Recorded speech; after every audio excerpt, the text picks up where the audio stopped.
Wow. Geronimo. Hva har du kjøpt den da? Falt den på Tranum, ja. Og hun Apache? Hun Apache, ja. Og bor på? Bor på Lørenskog. Nei, ikke tull da. Det sant? Ja.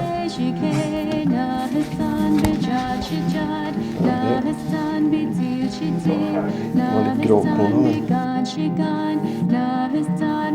3 kamerater på jakt etter vår egen barndomsdrøm. Vi ville sykle gjennom Apachenes rike, i de landskapene hvor vi som barn kastet oss på hesteryggen og red fra blåjakkene gjennom den brennende ørkenen i Arizona.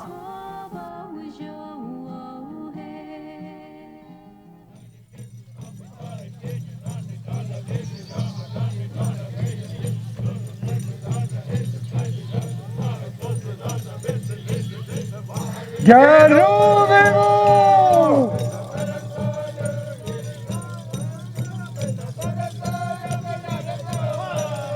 Geronimo. Dere skal vite det, sa han, at der over i hulen har jeg gjemt skatten vår, sa han.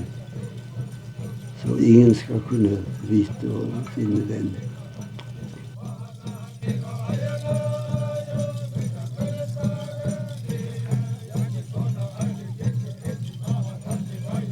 Gjennom bøkene dine så fikk vi kanskje på en måte inn virkelig den interessen for indianere og for indianerkultur. Ja, jo, Apachen, ja, det var et veldig djervt folkeferd. Sterke personligheter. Et veldig flott ansikt. Ja, fantastisk ansikt. Da levet jo ennå flere av disse gamle som hadde vært med i kampene den gangen. Ja. Jeg ble gode venner med dem, og mange av dem var inne i teltene, og de fortalte oss. Legender og historier. Ja, men da får dere ha en god tur. Ja. Hjertelig takk for at vi fikk lov å komme. Ha det godt. Ha det bra. God tur. Takk skal du ha. Ha det!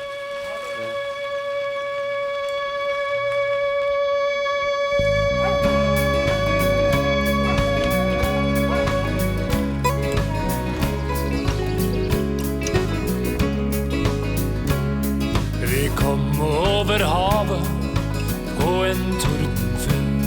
Vi skulle ri på sykler med feite gummihjul. Jakte på spøkelser i fjell og ørkensand.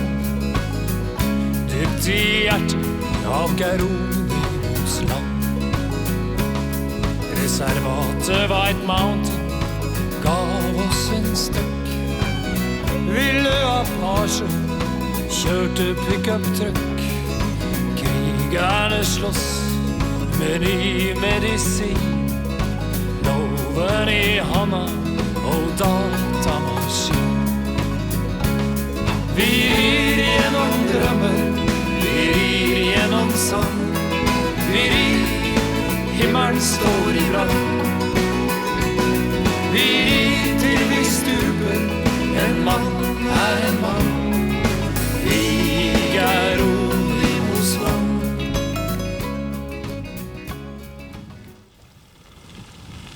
Vi starter vår reise høyt opp i fjellene i White Mountain-reservatet i Arizona. Fra dette 3-4 tusen meter høye fjellplatået skal vi sykle gjennom Apachenes kjerneområder i Arizona, New Mexico og ned i Mexico til Sierra Madre-fjellene. Det var også her i White Mountain at Helge Ingstad startet sin reise i Apachenes rike for over 60 år siden. Jeg har alltid vært heldig ved det at jeg har kommet altså siste liten før sivilisasjonen ødela alt. Men heldigvis har ikke sivilisasjonen ødelagt alt det tradisjonelle som hører til Apachenes kultur. I White River holdes fortsatt sunrise-seremonier for jenter som skal innlemmes i de voksnes rekker. Medisinmannen og danseren Harold Kenton tok oss med inn i Apachenes tro og myter. Scientists, these astronauts, they just go to the moon over here. Yeah. But with our song, we go further than the moon. Yeah. We go to the sun. Right. You know? We know every planet. Selve sunrise-seremonien varer i 3 døgn, og avsluttes med at den unge jenta overmales med blomsterstøv, før hun føres gjennom den symbolske tipin inn i de voksnes verden.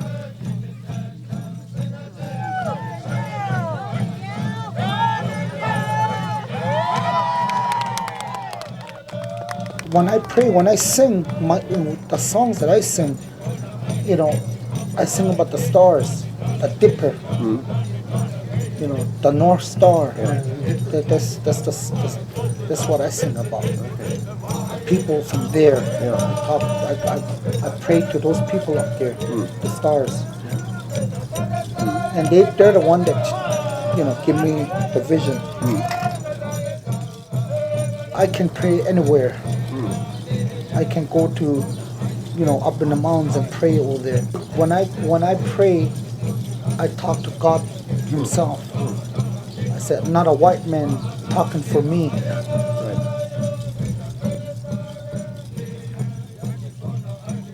Vi kan godt forstå at Helge Ingstad likte seg i dette området. Her frodige beitemarker og massevis av vilt. En av Helge Ingstads kontakter i White River var misjonæren Günther. Vi har med hilsen fra Helge og oppsøkte sønnen som har tatt over sin fars jobb. Helge showed up at our front door in the 1930s.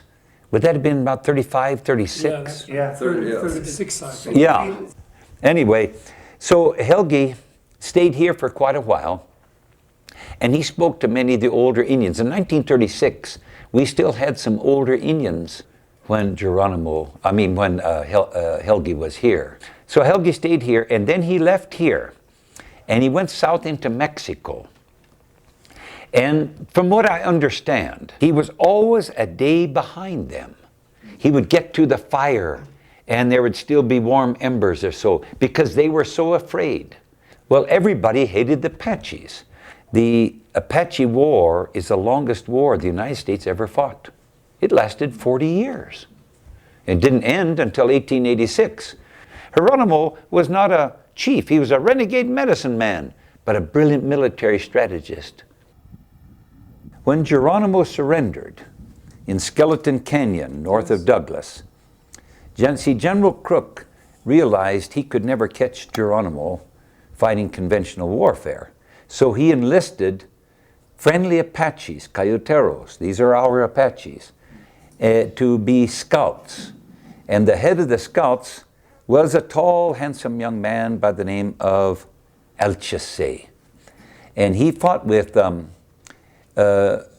General Crook and General Miles against his own people.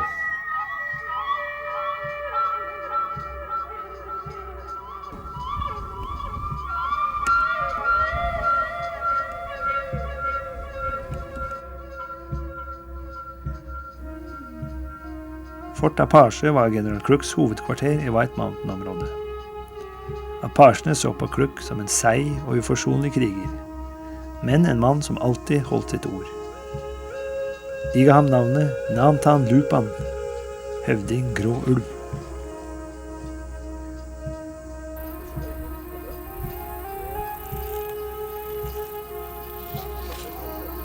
Ja, nå vi ved Black River. Og hadde vi skrudd tida litt over 100 år tilbake her, så hadde vi kanskje truffet Geronimo og hans krigere på vei til tilværelsen på reservatet. For det var jo sånn at når Geronimo hadde valgt å slå seg ned og prøve reservattilværelsen, så valgte han et sted som heter Turkey-krig, som ligger litt østafor her, som det området han ville bo på sammen med krigerne sine.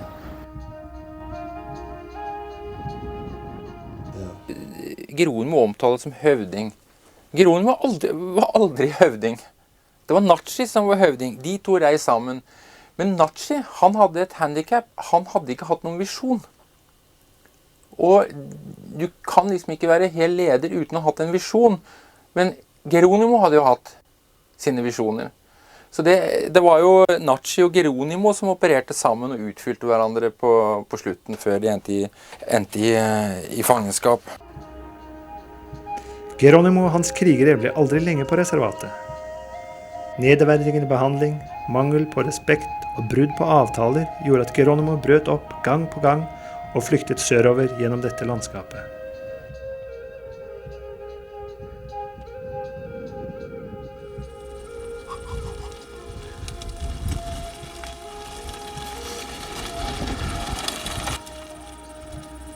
Turen over Santa Teresa-fjellene var en hard etappe.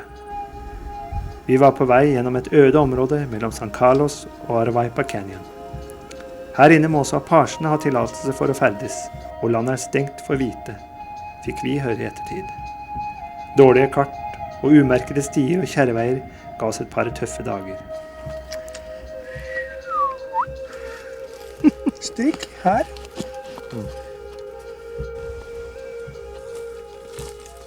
Hvorfor går det nedover? På veien dit.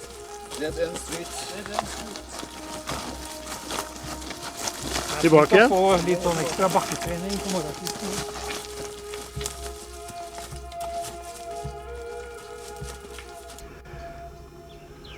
Har vi kommet til en ny dead end. Flott sted. Det var bare ikke hit vi skulle. Rester av en gammel gruve, sannsynligvis. Det blir en hard turn å gå over der, gitt. Hvor er vi har tatt feil, da? Nedi der som har Det lappet er ved punktering av hobber. Hvor ser du veien? Der oppe. Å, fy fader. Der, ja. My god. Den andre dagen begynte en gribb å sirkle diskret over meg da jeg ble hengende litt etter de andre gutta. I 35 varmegrader og bratt stigning er det vanskelig å bevare troen på at man er en inkarnert apasje.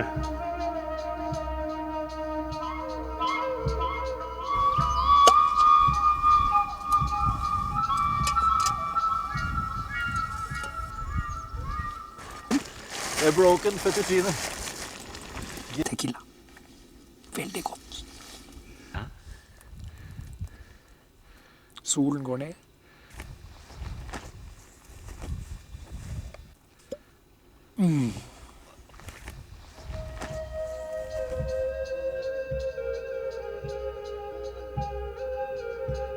That's my grandfather. I love him. That's Christian Naichi, Sr. Yes. He's the second son of Cochise. Yeah. This was taken in Mexico. This is Geronimo and my grandfather. They're together a lot, these two. They take off together for Mexico, and they were up in that big Sierra Madre mountain. Yes. And they told him, if you surrender, you go to prison 2 years and you come back to your family. And they lied to them. They spent 27 years in prison. That's something that's bad that happened to my people.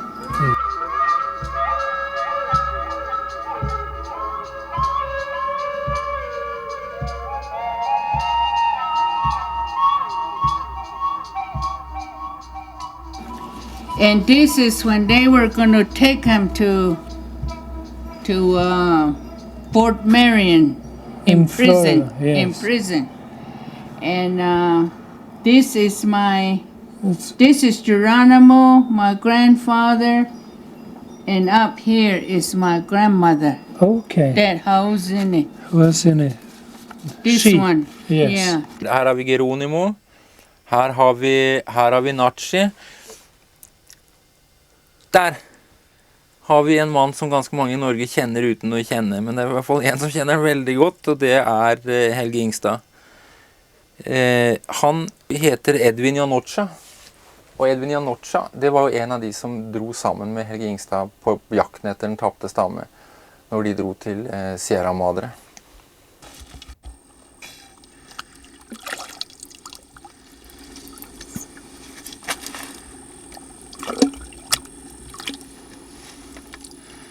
Jeg må ha på litt av hvert for å døyve. Lukt på det, og det lukter jobb. Ja, det gjør det. Det er sikkert fint å rense sår med. I dette fjellområdet er det kun 2 vannhull. Vi var glad vi fant et av dem, for da hadde vi sett fjelltoppen Stanley Butte fra 4 sider. Endelig kunne vi fortsette mot Aravaipa Canyon og Klondike. Permit sold at store. Det betyr at vi har syklet over reservatet og ut av reservatet nå. Men det står også closed. Illegal immigrants in San Carlos Reservation. Carl Pils er nede hos, jeg tror han heter Luke, nede i Klondike.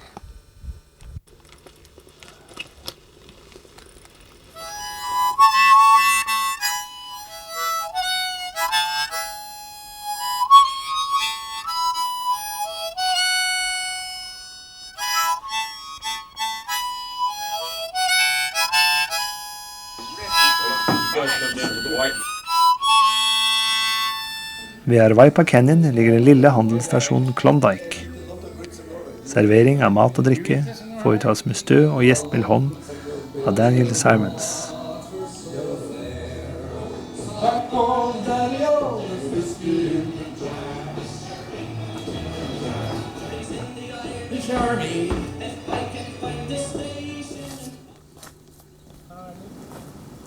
Fra Klondike går vi inn i den frodige canyon, som var tilholdsstedet for Arvaipa-apasjene fram til slutten av forrige århundre.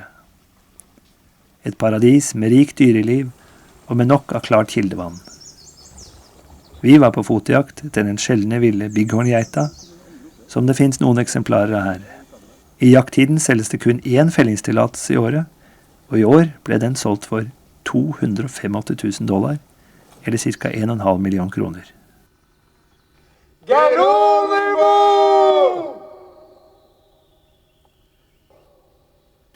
Geronimo! Etter 6-7 timer hadde vi gitt opp å se en bighorn. Men roper du på Geronimo, skjer det alltid noe forklarlig. 2 bighorngeiter dukker opp og forsvinner like plutselig. Akkurat når jeg kom her, så skar det et dyr opp sånn som jeg bare sprang etter. Og da så ikke jeg opp der, vet du.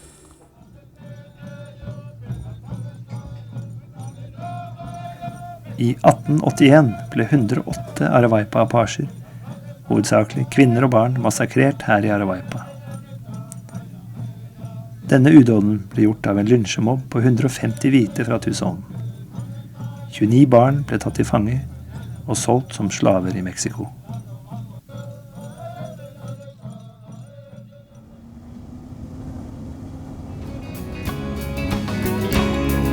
Coyote hyl i natta, blodet frøys til is. Som et gjenferdig mørke sov i Cochise. I Apache-passet, stille ute nå. Først i Apasjene hadde jo lenge fred med de hvite. Cochise hadde jo en sånn fredsavtale. Og den varte vel helt fram til han døde omtrent i 273. Dette her med at apasjene ikke lenger skulle få ha dette som sitt område, det gjorde at da brøt det ut krig. Og da begynte jo liksom den siste delen av apasjekrigen, hvor blant annet Geronimo var en av de ledende da. De militære styrkene var jo stasjonert her, og apasjespeidere ble rekruttert inn hit og innlemmet i den amerikanske hæren, og veldig mye av forsvarskrigen mot apasjene liksom foregikk her. Og ja, det er vel også en skysstasjon mer midt i passet her, hvor diligensruta fra øst til vest hadde sin stopp, hvor de bytta hester og bytta vogner. Apasjepasset er videre vestover, mot sola borti der. Du ser vel egentlig i tankene og drømmene ut fra alle tegneseriene og som en skarp kløft gjennom bratte klipper, men egentlig er det vel mer et sånt V-skar bortover i terrenget litt. Ja, vann var sikkert en viktig ting for de som reiste gjennom området her, Trond. Ja, det var vel en av de aller viktigste tingene, og det var jo noen kilder og vannhull bortover langs denne ruta. Her var et viktig sted. 4-5 mil lenger vest er vel neste ved Dragonfjellene, og så var det Tucson deretter som var neste vannhull. Så det er klart at å ha kontroll over disse kildene, det var veldig viktig. Hadde du det, så hadde du kontroll over området. Så du kan si at det fortet oppe her, det strategiske betydningen i det, var i hvert fall delvis begrunnet i den kilden vi ser her da. Ja, det er helt klart. Og her må jo selvsagt mange av de kjente apasjene ha drukket. Er du ikke enig i det? Helt klart. Her har både Geronimo Cochise og Mangas mang en gang. Slukket tørsten.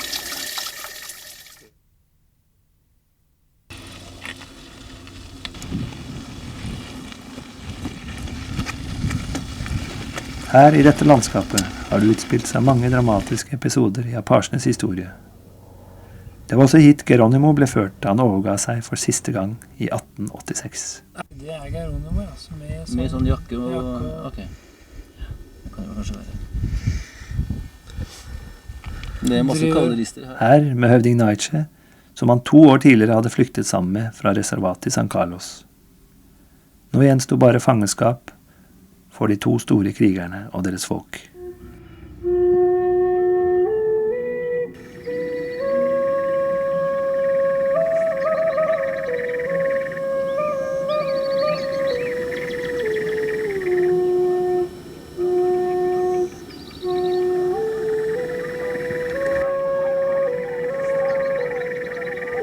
This is something that I really want to keep of my family. Everybody's gone. I'm the only one living today. Vi hadde nå tilbakelagt strekningen fra de høye fjellene i White Mountain-reservatet, via San Carlos og Santa Teresa-fjellene til Klondike og Araguaipa Canyon. Derfra over den lange sletta til Dos Cabezas-fjellene med Fort Bowie og Apache-passet. Foran oss lå slettelandet mellom Dos Cabezas og Chiricahua-fjellene. Et landskap der temperaturen ofte viser godt over 40 grader Celsius, og der sola viser ingen nåde for 3 norske middelaldrende apasjer.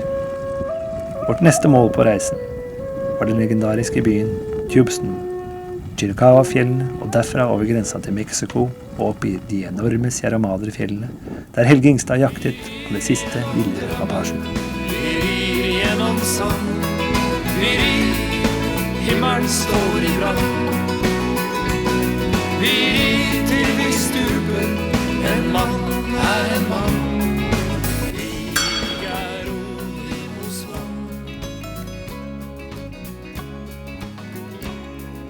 Coyote hyl i natta, blodet frøys til is, som et gjenferdig mørke, sov i Cochise.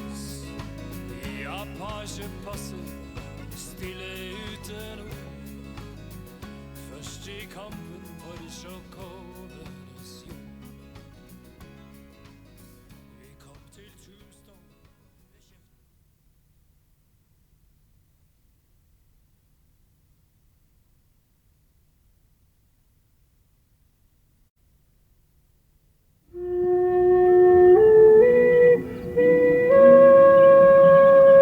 Tre kamerater som har bevart drømmen om de tappre Apache-indianerne, er på vei gjennom Arizona mot Mexico og Sierra Madre-fjellene.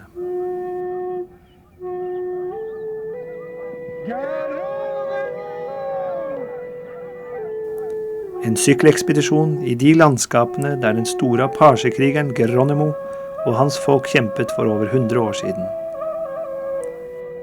Vi følger i Helge Ingstads fotspor, slik han beskriver sin reise i boka Jakten på den tapte stammen, skrevet i 1938. Fra Apache-reservatet i White Mountain har vi syklet i 2 uker gjennom de gamle kjerneområdene til Apachene.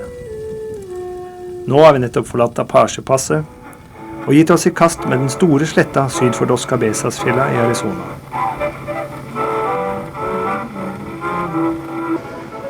Ute på det store slettelandet finner vi et lite museum som drives av Orville Mikens. Han har samlet all slags gjenstander gjennom et helt liv.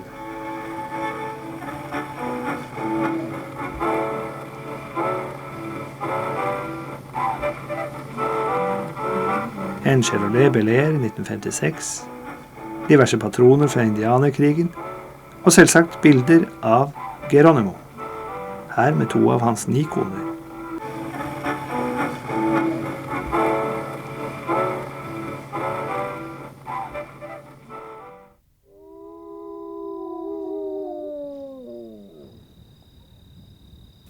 Oppe i dalsida i Dos Cabezas-fjella driver Arta Mary Bellis sitt fristed for ulver. De kaller stedet Wolf Song Ranch. Her slo vi leir blant 185 ulver.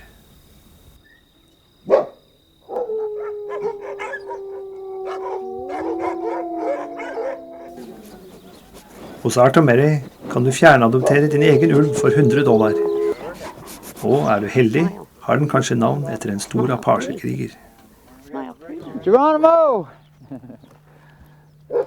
Come on. Geronimo! Okay. Geronimo! Okay, there's Geronimo right there. Put his head down, the dark and silver and the brown. Right there. Put his side to us. That's Geronimo. Geronimo vil ikke treffe dere, gutter. Nei, han gjemmer seg. He's hiding. Yeah, and then they used to ambush over here. The Butterfield like the white eyes. stagecoach. Oh yeah, used to go right through here. Yes. And Geronimo and them used to ambush him over in this area. Yes. Before Jeffers made the peace with Cochise. There he comes. No. Everybody has the wrong idea. And these wolves do not come down and attack cattle or nothing like that, unless you kill all their game off. And there's never been one authentic attack in the wild on a human being from wolf. You can get hurt when you're in captivity. Now, most of our wolves, I feel this myself, could survive out there, but they wouldn't come to people, but they would come close enough to be shot. We actually rescued a pair of wolves that a lunatic had in an apartment in Los Angeles. And so there are many, many wolves who are in bad situations. And they call us and they say, I have a 2-year-old female wolf and she's very nice, but I'm going to have her killed on Friday unless I can find someplace for her before then.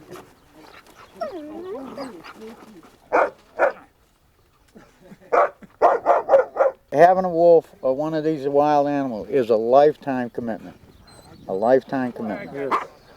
It's not something you could say, well, I'm going to Norway.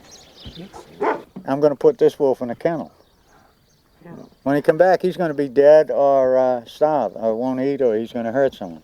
People don't understand what it means to bring a wild animal into their homes, and they have these crazy ideas that they're going to be able to teach the wolf, just like a dog, to sit and stay and sit up and beg. And They can't do that? No. No. They don't. They don't do the food reward thing. You know, they'll do things for you because they love you, and they know that you want them to do it if they feel like it. Ja, hvem skulle vel trodd det? Bjørn og Trond midt i ulveflokken. You can even dance and waltz with these guys. Danser ulver, ja. Med hvert vårt medlemskap i Ulvesangforeningen forlater vi Art og Mary. Vi er litt sent ute til en avtale i Dragonfjella, og kortere inn reisetida ved å haike med en pickup-truck et stykke på veien.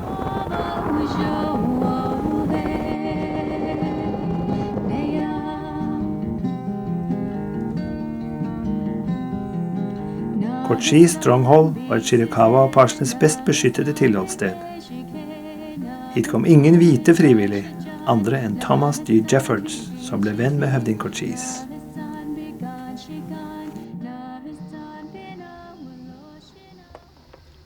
That story we heard about Tom Jeffords and Cochise, is that actually true? I mean, that Tom Jeffords went all alone into these mountains? Yeah, it's true. And It's wanted true. to find Cochise. I think probably the story has been embellished a little bit in the telling as it goes along, you know, Yes. from one mouth to another. But I think the basic facts of the story are true, that Jeffords asked for a meeting with Cochise after he was running a stage line, Yes. and some of his drivers had been killed by the Apaches, and he wanted to make peace. So he arranged to meet with Cochise alone. And I guess Cochise was very impressed by that, Yes. and they became friends and supposedly blood brothers. Yeah, right. You know, and I think Jeffords claims that he was here when Cochise died and saw him buried. Yes. That's the story. Okay. Tom Jeffords, he probably spoke Apache then. I A bit. guess. Yes. Or maybe Cochise understood a little bit of English, or maybe they talked in sort of a pidgin, Yes. Apache English, Spanish, or something. Yeah. Vi var nå i Shirakawa-apasjenes kjerneområde. Herfra ble de fordrevet i 1876, og gamle avtaler og løfter ble atter brutt.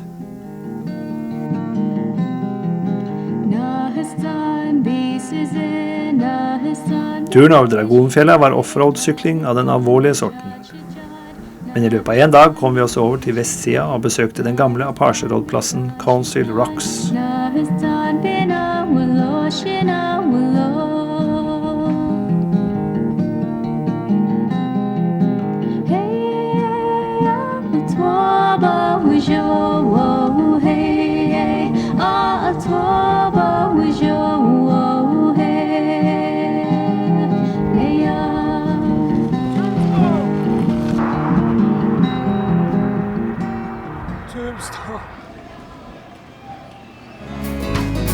Vi kom til Tombstone med kjeften full av sand, tørste som kameler og andre ting enn vann. Det siste jeg husker var et pistolløp, en diger mann med stjerne, det var Wyatt Earp. Vi rir gjennom drømmer, vi rir gjennom sand, vi rir, himmelen står i brann. Vi rir til vi stuper, en mann er en mann. Den 4. november 1937 lastet vi våre 23 kolli på bilen, og av gårde bar det syd gjennom Mexico. Lenge lå et flatt og ødselig land omkring oss. Så bølget det av sted med frodige høydedrag, og smått om senn steg Sierra Madres nordligste utløpere frem over horisonten. Så det er jo da den veien Helge Ingstad kjørte sannsynligvis da. Pulsen var høy, Det er jo Sierra Madre som ligger her. kroppen var mør, med tunge sykkelflasker fulle av meskal. Så vi Sierra Madre skinner som krystall.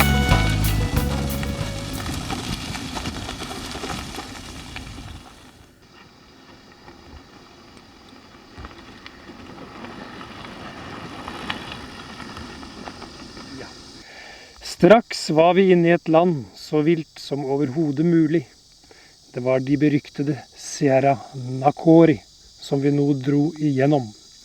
Jeg sendte en medlidende tanke til de amerikanske soldater som for et halvt 100 år siden sleit seg fram her et sted, under forfølgelsen av Geronimo. Sannelig hadde de noe å stå i, intet under at mange av dem falt sammen.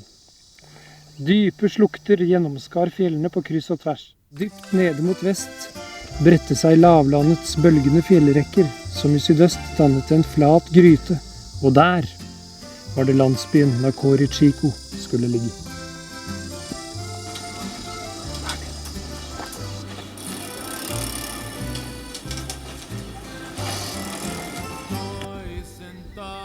Nakori Chico, en liten landsby mellom endeløse fjell. For Helge Ingstad var Nakori Chico et viktig utgangspunkt. Her samlet han nye opplysninger om de ville apasjene, og herfra startet han søkende innover i de sentrale delene av Sierra Madre. Vi jakta på Roman Hutardo Jr., sønn av Ingstads husvert i 1937.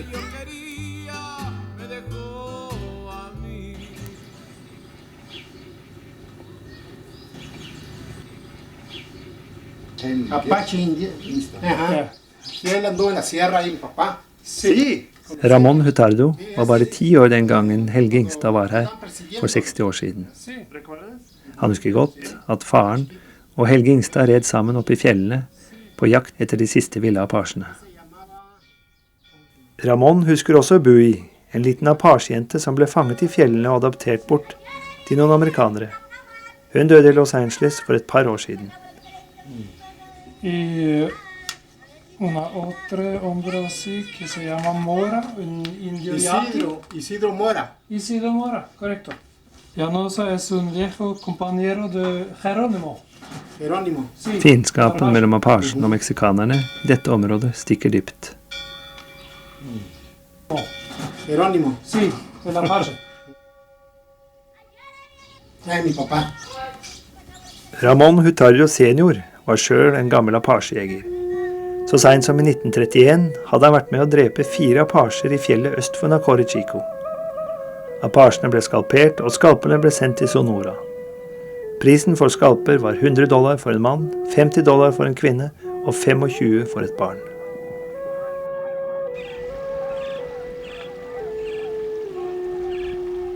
Now we are in the Sierra Madres. Yes. Yeah, This is the Sierra River Madre, Aros. the same place where we went. Yes. See? This is the River Aros. Mm-hmm. Yeah, we crossed that river. And again, a lot of mountains. Mm-hmm. And here is And your here is grandfather, your I think. grandfather pointing into the mountains. Oh, that's where they. But there are more pictures. Yeah, that's my grandfather, all right. And that's Mora, the Yaqui Indian. And Uh-huh. that's Ingstad. Yeah, okay. I og med at jeg hadde denne mora med, Ja. så turde de ikke nærme oss. Nei, riktig. Denne mora og han, som det fremgår av boken, hadde jo drept 3 av disse apachene. Ja, riktig. Og vi red forbi der en gang, og han pekte ned der og forklarte det. Det var en kald I'd like to meet him. Yeah. If I had the money, I'd fly to Norway. He's a very nice man. Now's the best time to go because I'm a cold person and I can get frozen easy. Jan Åsa var en av Geronimos betrodde krigere. Han var blant de siste som overga seg sammen med Geronimo i 1896. Her er Geronimo utstyrt med en Springfield infanteririfle fra 1873. We went back down in 1989. We went to the Villa Ranch, and there they told us that Apache Juan was still on the warpath at the time when they were down there, which was in 1938-39. And at that time, the Apaches were still running. It said the kind of clothes they had were leather. Yes. And that was buckskin, you know. But I remember him saying that there was treasure and that there was a time that they found it, but then he said that they were also being watched by some people. He said he didn't say by who. No. And so that's the reason why he didn't show them where that real trove is, you know. Nei, han var jo med selv og visste nøyaktig hvilken hul han skulle lete i. Og når folk har fått sånne beskjeder, disse folkene husker jo steder og landskap og sånt. Vi hadde jo til og med før vi begynte, var det så sikkert at vi satte opp et papir slik at vi skulle dele det som var der. Akkurat. Så det skulle inspireres til det. Like deler på det sammen. Maybe it's still down there? It's probably still down there. If it took them 4 days to look and they didn't find it, it's still down there. Yeah. But the one place they said that is it's a tree. A tree is growing. I don't know how big that tree would be now, and it blocked the entrance of the cave, so you couldn't see the cave from in any direction until you're right around the tree. Then you see the entrance. The entrance not very big.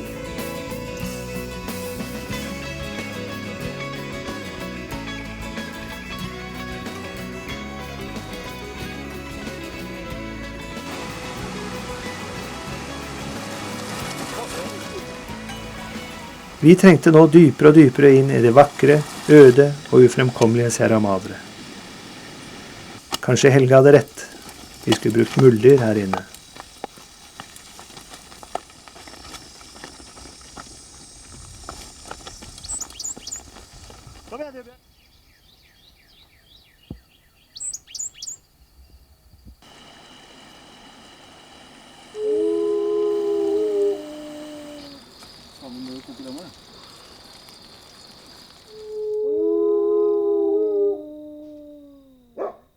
De slåss jo ikke fordi at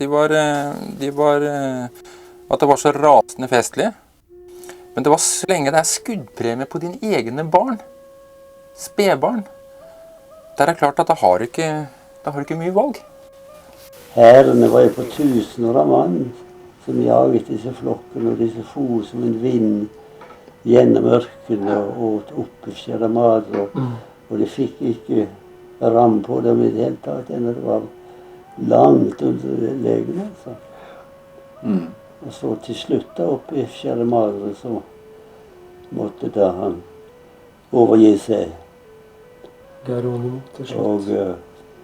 Og så ble de så skammelig behandlet.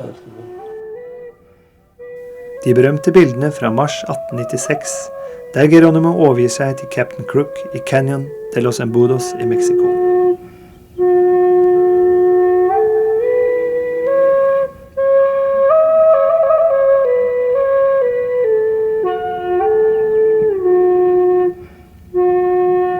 Høvding Naiche, Geronimo og Crook.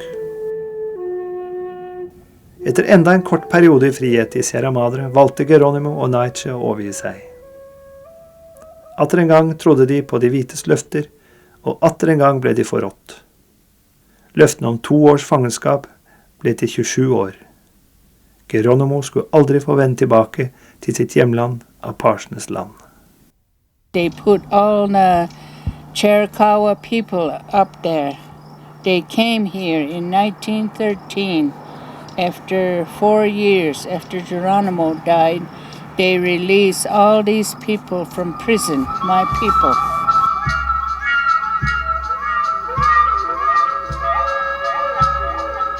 At school, they hit us with a ruler. They tell us, don't talk in your language, the Apache language. You learn our language, not yours. They tell us that. And they hit us with a ruler at school. And I used to cry, and I go home and I tell my father.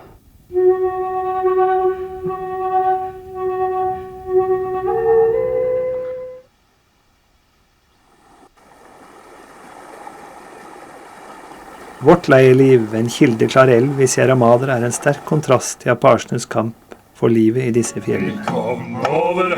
Vi møter bare vennlige meksikanere i de små landsbyene som vi besøker.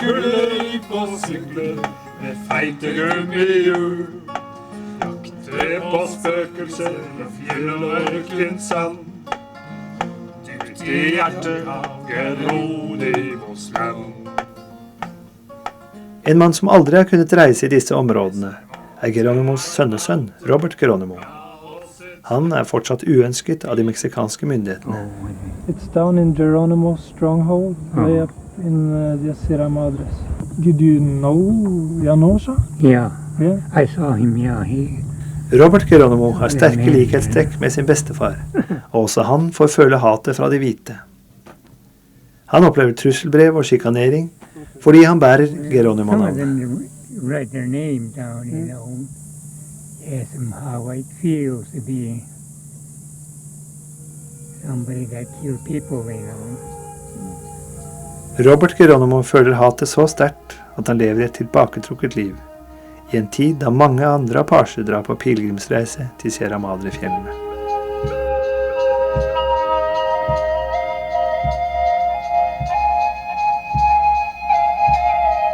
October of 1988, the first pilgrimage was done back into the Sierra Madres, and the dance of the mountain gods were taken. And for 2 nights they danced up there. That's the first time since Geronimo surrendered, you might say. And in the evenings it was beautiful. You know, it was so clear, fresh. And the coyote came around when the dance of the mountain gods were performing. And the old Indian woman, the Chiricahua woman, they cried, they shed tears. They said that our people's spirit is still here. They're still around. And that coyote, you know, crying is telling us that the spirit is still here. So I remember that they had cried, and it sort of hurted my feelings too. Yes. Vår jakt ble til flukt, vår reise gikk mot kveld. Det var fortsatt Apasjen. Vi rir gjennom drømmer, vi rir gjennom sand. Vi rir, himmelen står i brann. Vi rir til vi stuper, en mann er en mann. Vi er ord These dentures are very powerful, and underneath it says Mescalero, New Mexico, just to remind him that we are thankful that he tried to find the people down in Mexico. So I just want to send this to him. We'll take it home and give it to him. Vår reise var slutt. Hverken vi eller Helge Ingstad fant apasjer i Sierra Madre-fjellene. Men de gamle apasjekvinnene var sikre på at deres folk fortsatt var der. Om ikke annet som omflakkende kojoter.